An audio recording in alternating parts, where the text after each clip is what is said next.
ఉత్తరం ప్రియులారా, ఉదయకాల సమయంలో మీ అందరికి శుభం కలుగుగాక. యేసుక్రీస్తు నామములో మీ అందరికి వందనాలు. ఈరోజు దేవుని యొక్క వాక్యం కీర్తనలో 54వ కీర్తన 7వ వచనం చదువుకుందాం. 54:7 ఆపదలన్నింటిలో నుండి ఆయన నన్ను విడిపించి ఉన్నాడు, నా శత్రువుల గతిని చూచి నా కన్ను సంతోషించుతుంది. స్తోత్రం కలుగుగాక. He has delivered me out of all trouble.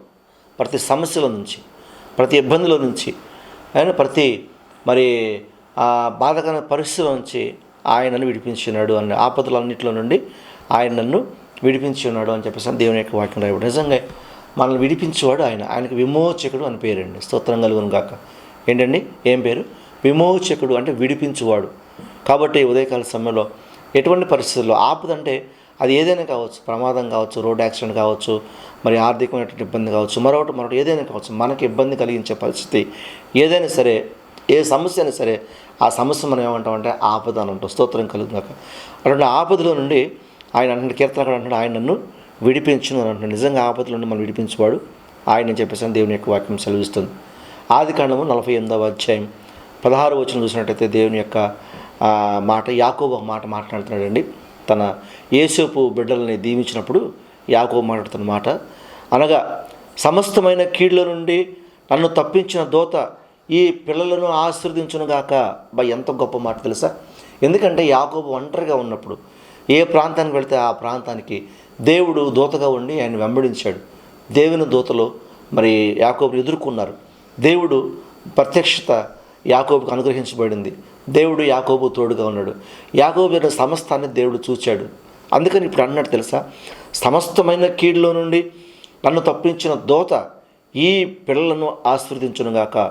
నా పేరును అబ్రహాము ఇస్సాకులకును నా పితరుల పేరును వారికి పెట్టబడునుగాక, భూమి యందు వారు బహుగా విస్తరించుదురుగాక అని చెప్పేసి యాకోబు పలికినట్టుగా పిల్లల దేవుని యొక్క వాక్యం సెలవిస్తుంది. నిజంగా నన్ను తప్పించిన దేవుడే ఈ పిల్లలను కూడా ఆస్వాదించునుగాక.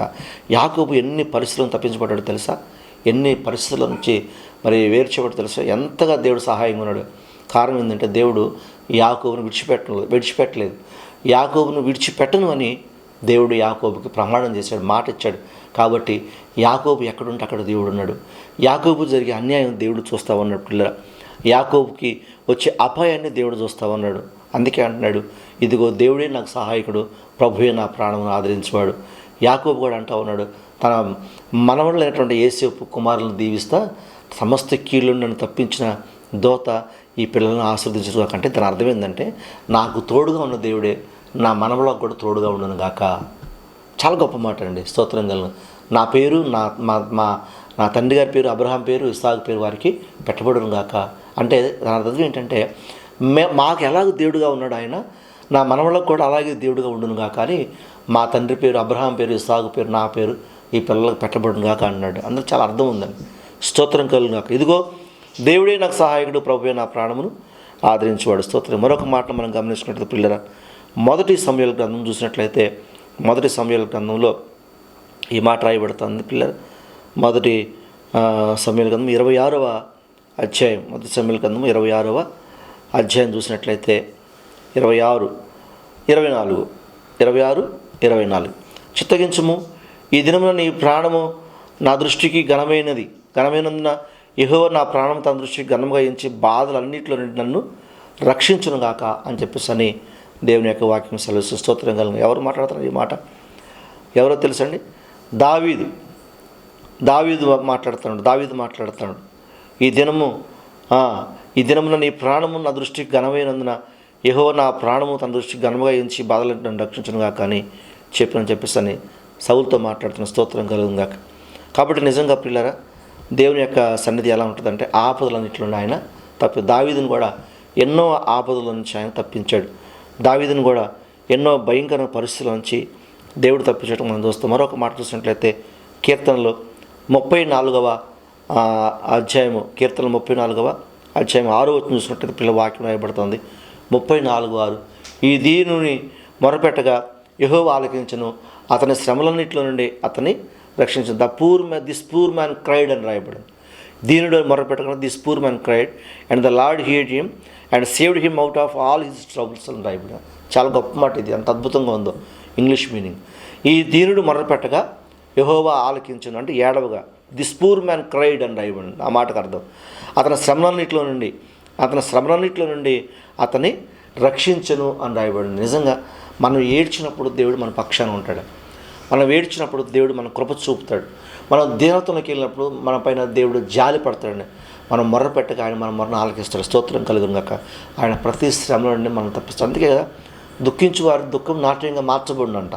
మనం ఎంత కృంగిపోతామో, ఎంత ఏడుస్తామో అంతగా మనం దీవించబడతాం, అంతగా మనం రక్షించబడతాం, అంతగా మనం తప్పించబడతాం అని చెప్పేసి అని దేవుని యొక్క వాక్యం రాయబడుతుంది. స్తోత్రం కలుగును గాక. మరొక మాటను చూసినట్లయితే వాక్యం సెలవిస్తుంది. కీర్తనలు 34వ కీర్తనలు 19 వచ్చిన ఏమైనా రాయబడిందంటే, నీతిమంతునికి కలుగు ఆపదలు అనేకములు, వాటి అన్నిటిలో నుండి యెహోవా వారిని విడిపించును. నీతిమంతునికి కలుగు ఆపదలు అనేకములు, వాటి అన్నిటిలో నుండి యెహోవా వారిని విడిపించును. స్తోత్రం కలుగును గాక. Many are the afflictions of the righteousness అని రాయబడి, అంటే నీతిమంతుడికి ఎన్నో రకాల ఆపదలు కలుగుతాయంట. అయినా సరే వాటన్నిటిలోంచి దేవుడు విడిపిస్తాడంట. స్తోత్రం కలుగుగా. ఈరోజు మనం నిజంగా భక్తి చేస్తున్నప్పుడు, మరి దేవుని సన్నిధిలో పరిశుద్ధంగా నడుస్తూ ఉన్నప్పుడు, దేవుని సన్నిధిలో మన జీవితాలు కట్టుకుంటూ ఉన్నప్పుడు మనకి చాలా ఇబ్బందులు వస్తుంటాయి. ఎన్ని రకాలుగా వస్తాయో, మనుషుల చేత, కుటుంబ సభ్యుల చేత, మరి సంఘ విశ్వాసుల చేత కావచ్చు, బయట ఉద్యోగం చేసే పరిస్థితుల చేత కావచ్చు, రకరకాలుగా మనల్ని ఆపదలు పొంచి ఉంటాయి.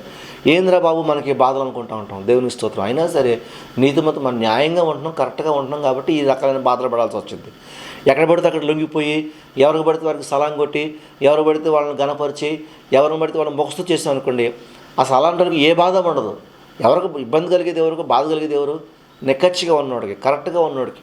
దాన్ని బైబిల్ భాషలో చెప్పాలి, దైవ భాషలో చెప్పాలంటే నీతిమంతునికి ఆపదలు అనేకం కలుగుతాయి. అంటే నీతిమంతుడిగా ఉన్నోడికి అనేక ఇబ్బందులు వస్తూ ఉంటాయి. అయినా సరే వాటన్నిటిలో నుండి యెహోవా వారిని విడిపించు అని రాయబడింది. ఖచ్చితంగా ఉదయకాల సమయంలో నా ప్రియులారా, వాక్యం వెంటనే మిమ్మల్ని దేవుడు తప్పించును గాక, ఆపదలో నుంచి ఆయన విడిపించును గాక, మరి ఇబ్బందుల్లో నుంచి, శ్రమలో నుంచి దేవుడు మనం తప్పించును గాక. ఖచ్చితంగా ఉదయకాల సమయంలో ఎటువంటి ఇబ్బందులు ఉన్నా, ఎటువంటి పరిస్థితుల మధ్యలో నలిగిపోతున్నా, ఎటువంటి మానసిక సమస్య కావచ్చు, మరి మా ఆర్థిక సమస్య కావచ్చు, ఆరోగ్య సమస్య కావచ్చు, ఎటువంటి రకాల ఆపదైనా సరే ఆ ఆపదలో నుండి దేవుడు నేను సురక్షితంగా క్షేమంగా విడిపించును గాక. కళ్ళు మూసుకుంటే ప్రార్థన చేసుకుందామా? పరిశుద్ధుడ ప్రేమ తన కృపగల నీ స్తోత్రాలు. ఆపదలన్నింటిలోనే ఆయన నన్ను విడిపించి ఉన్నాడు అని వాక్యం సెలవిస్తుంది ప్రభువా. కనుక ఉదయకాల సమయంలో ఎవరైతే వాక్యం వింటున్నారో వారి ఆపదలు, ఏ రకమైన ఆపదలు వారికి ఉన్నాయో నాకైతే తెలియదు, కానీ మీకు తెలుసు ప్రభువా.